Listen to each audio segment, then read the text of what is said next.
So some people are put into our lives to be an example of what not to do. So that's going to be the topic of this video. It might not be that word for word in the title, but it's going to be something along the lines of that. So welcome back.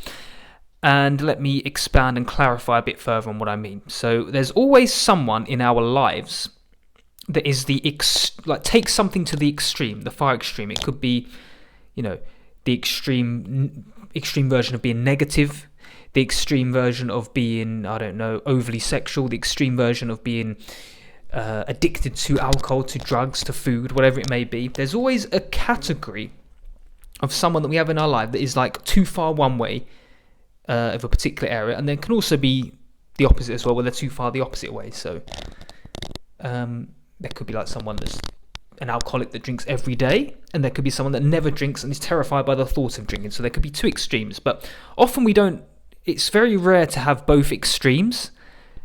It can be the case, but it's more often there's one extreme, which is the one we see more often. So it may be like, rather than someone not drinking alcohol, it might be someone that drinks alcohol too often.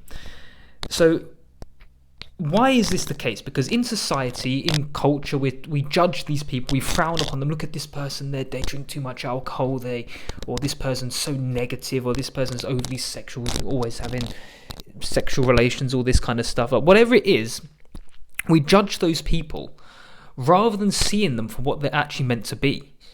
So I'm going to try and keep this short actually before I carry on, because I've not got much data on my phone, but much storage. But I want to just emphasize the point that these people are there for a specific reason. It's almost like seeing it like they're taking one for the team.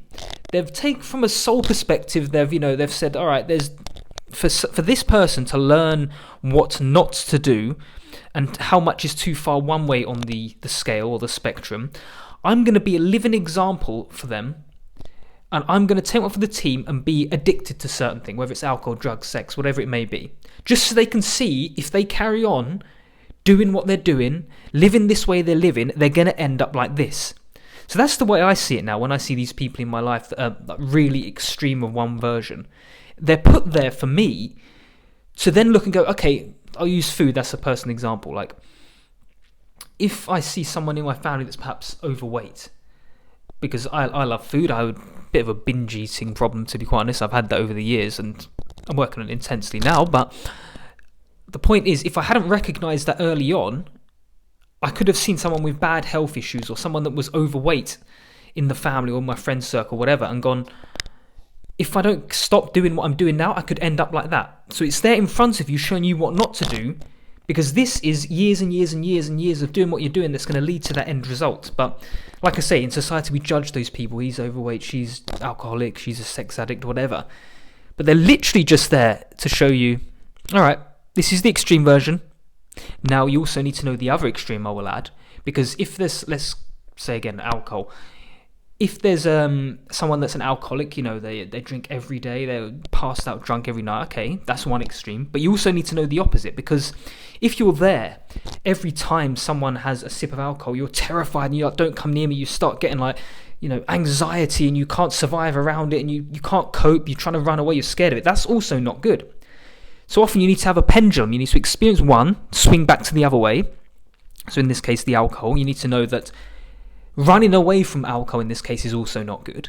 Doesn't mean to say you have to drink it, because I know people out there, religious purposes or specific reasons, they don't drink alcohol. But I'm saying it's not the point of you fear it and you run away from it. The point is you accept whatever it is that comes your way. If someone drinks alcohol or is drunk, you're fine with that. But also you're fine to not have the need to get completely plastered drunk. And you find the middle points, the middle path, as they call it in Buddhism and other spiritual traditions, where you're fine if you've got it and you're fine if you don't. You can have preferences, like I may prefer not to drink alcohol, but if needs be, and for whatever reason alcohol comes in my face, whether that's someone's drinking some alcohol, or even they say, do you want a sip? I can have it, but I don't need to. Like I say, a bit different if you health conditions or maybe religious reasons you don't drink it, but like I say, you've got the preference to not do it, but you're not caught on if someone in front of you is drinking it or doing that thing that you don't prefer. So yeah, like I said, I'm going to keep this short. It's only going to be a few minutes, or it's only been about 5 minutes. But the point is, see the people in your life. If you don't enjoy what they're doing, I should say, if you don't like what you're seeing by those people in your life, look at them and see them as a lesson of what not to do. So change your habits within you internally. It's all an internal game. It's the mirror reflecting back to you. There's a part of you that could end up like them if you continue doing what you're doing. So alcohol, okay, maybe I drink alcohol quite regularly. Maybe I need to know to not be reliant on it, to not be addicted to it, to reduce my consumption. So change the parts within you that could lead to you ending up like the person or the habits that you don't like seeing in your external reality. So don't judge them. See them as, life lessons, and thank them.